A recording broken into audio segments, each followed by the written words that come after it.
명상을 하면 뇌 활동이 불가사의할 정도로 기민하게 변화한다.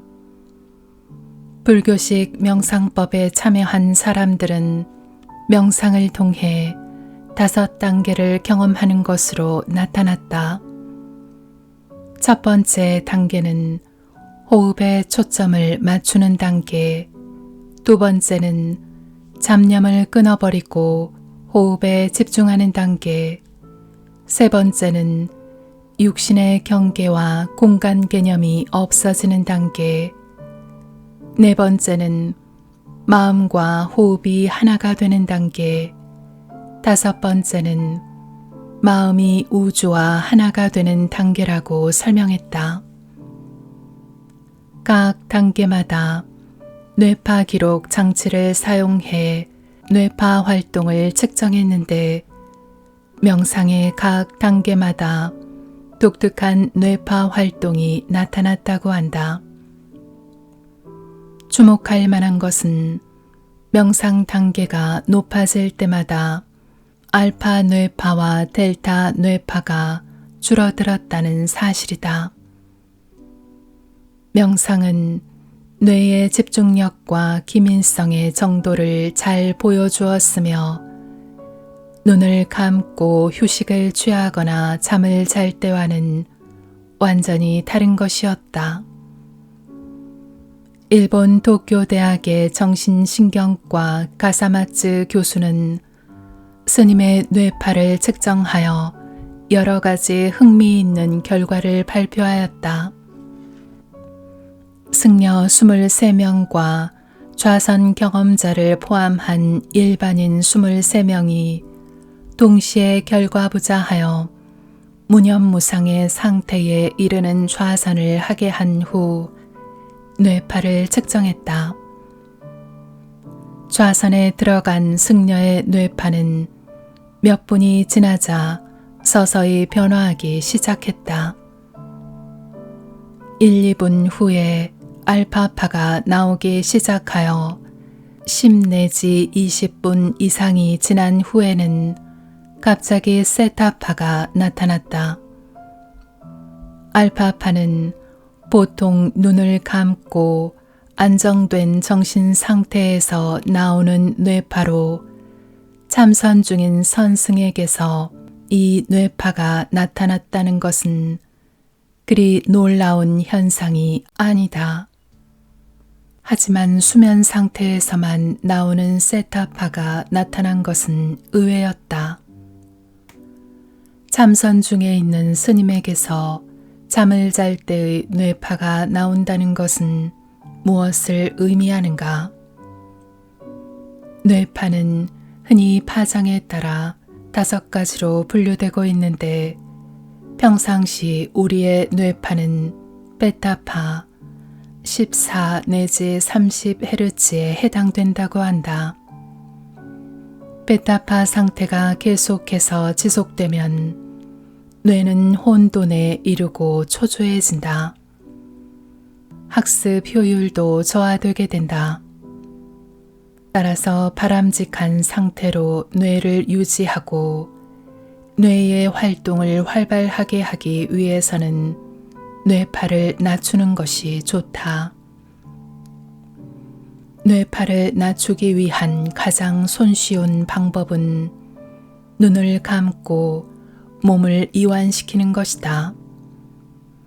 이렇게만 하고 있어도 우리 뇌는 13 내지 18Hz 사이의 알파파를 폭발적으로 생산하게 되고 뇌는 알파파 상태가 된다. 알파파 상태는 뇌의 이완 상태라고 할 수 있다. 의식이 높은 상태에서 몸과 마음이 조화를 이루고 있을 때 발생되는 뇌파가 알파파이다. 알파파는 8 내지 13Hz로 깊은 이완과 명상의 상태로 몸의 재생이 이 상태에서 일어난다고 하며 깊은 안정감과 행복한 기분을 맛보게 된다. 얕은 수면 상태에서는 알파파보다 더욱 느린 세타파 4 내지 8Hz가 발생되는데 세타파는 지각과 꿈의 경계에 해당된다. 이 상태에서는 갑작스런 통찰력 또는 창조적 아이디어로 연결되기도 하고 오랫동안 어려움을 겪었던 문제 해결의 아이디어를 제공하는 창조적인 힘이 되기도 한다. 깊은 수면 상태에서 발생되는 뇌파를 델타파라고 한다. 델타파 0.5 내지 3Hz 상태에 있을 때는 잠들어 있거나 무의식 상태임을 말한다. 깊은 명상 상태에서는 명상 이전에 비해 산소 소비량이 17% 줄고 심박수는 느려지고 뇌파 가운데 잠잘 때 나오는 세타파가 활성화되는 등 심신이 이완되는 반응이 나타난다는 것이다. 그런데 우리가 주목해야 할 뇌파는 알파파와 세타파 사이에 있는 미묘한 지점이다. 약 7.5Hz 정도가 아닐까 한다. 알파파와 세타파가 서로 동조하는 이 지점에서는 우뇌가 급격하게 활성화되어 공명 기능이 강력하게 일어난다. 의식과 잠재의식이 합치되는 지점이 바로 여기로 판단된다.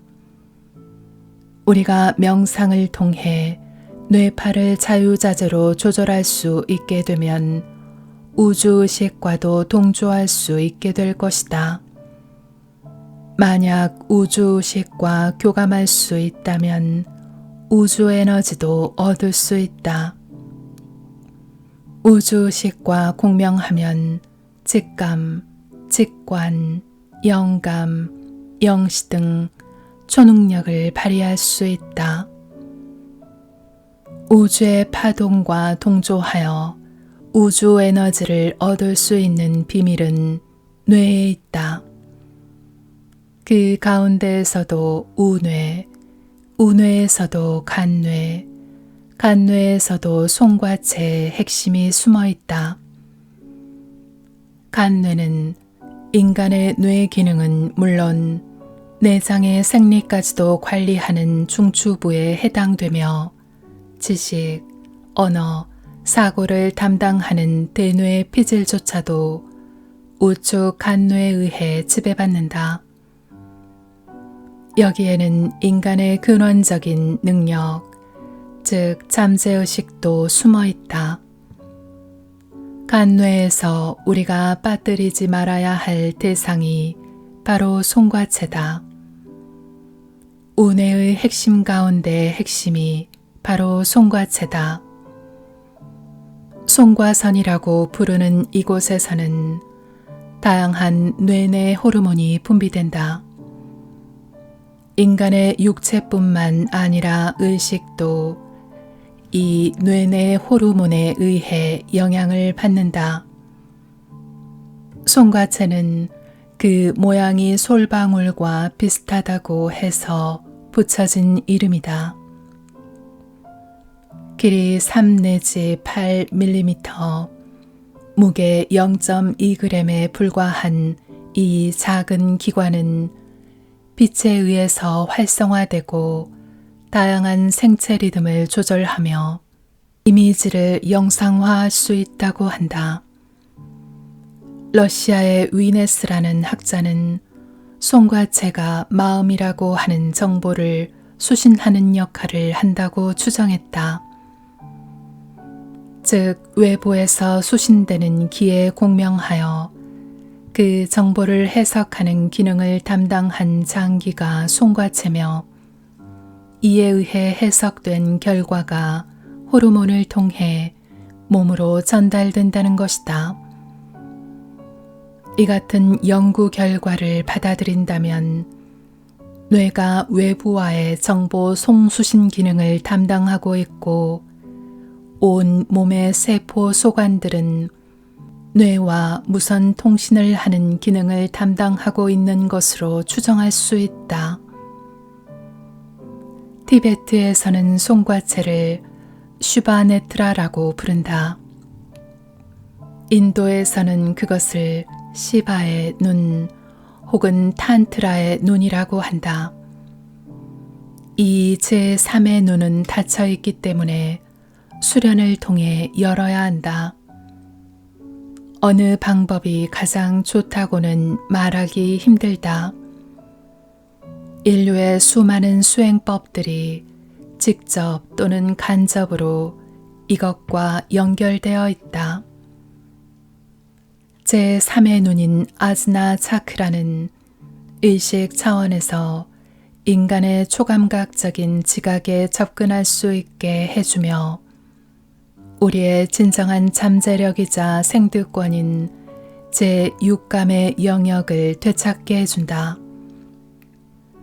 다른 사람의 전생과 미래생을 볼 수 있게 되고 현재 육체와 영혼의 상태까지 한눈에 볼 수 있게 되는 것도 이 때문이다. 투시, 투청, 투감의 접근도 가능하게 되며 이전까지 감춰져 왔던 것들을 알게 된다. 신비적인 전통이나 비교 등에서 이곳을 뇌의 중앙으로 신체와 영적인 세계를 연결하는 고리 역할을 한다고 알려져 왔다.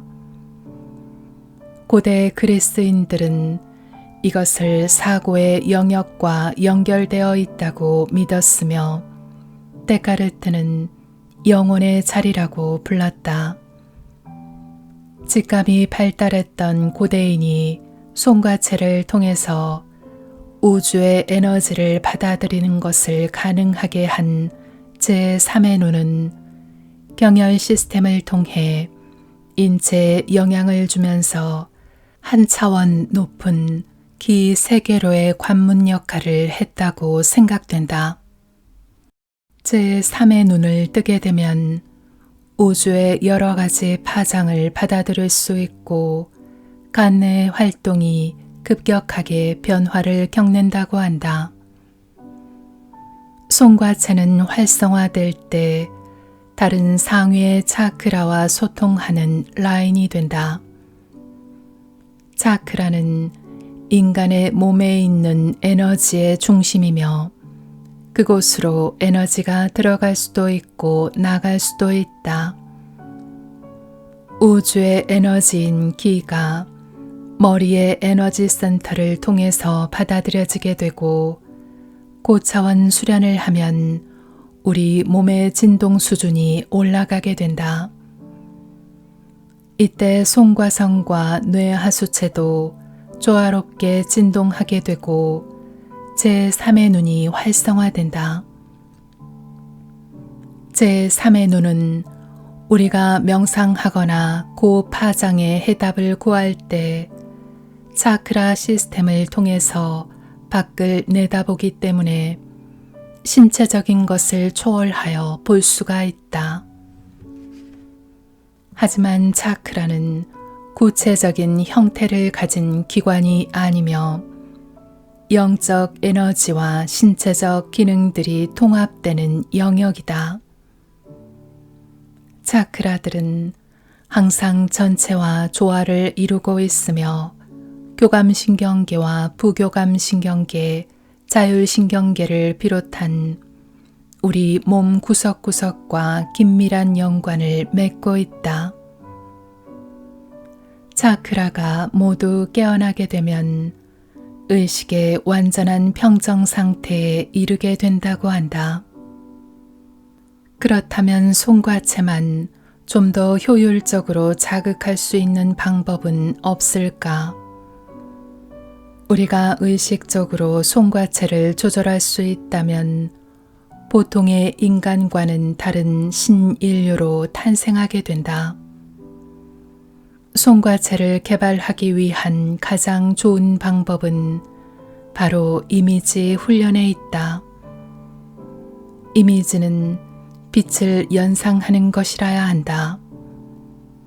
송과체는 빛에 의해서 활성화되고 다양한 생체 리듬을 조절하는 기관이다. 송과체를 각성시키는 가장 좋은 방법이 바로 빛이라는 이미지를 떠올리는 것이다. 눈을 감고 의식을 집중시킨 다음 외부에서 태양빛과 같은 강력한 빛이 눈부시도록 쏟아진다고 연상하라. 처음에는 잘 안 될 수 있다. 빛은 자그마한 촛불보다 못한 수준이 될 수 있고 아예 잡념이 눈을 가릴 수도 있다. 하지만 포기하지 말고 지속해야 한다. 어느 순간 눈앞이 환해지는 경험을 할 것이다. 시간이 지나면서 점차 이미지가 뚜렷해지고 눈이 점점 뜨이기 시작할 것이다.